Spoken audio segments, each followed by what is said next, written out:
கர்நாடக மாநிலம் மைசூர் அருகே உள்ள ஹரிக்கே கிராமத்தைச் சேர்ந்தவர் சுனாலயா. இவரது மனைவி ஷீலா. இவர்களுக்கு கடந்த 12 ஆண்டுகளுக்கு முன்பு திருமணம் நடந்தது. சுனாலயாவுக்கு இது 3வது திருமணமாகும்.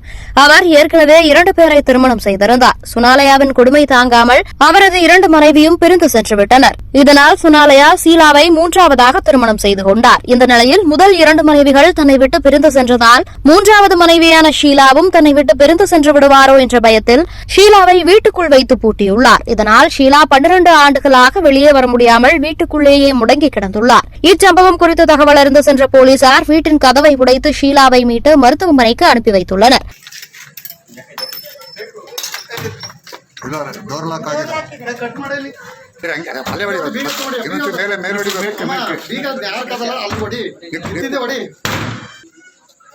ಕಟ್ಟಾದ್ರೂ ಪರವಾಗಿಲ್ಲ.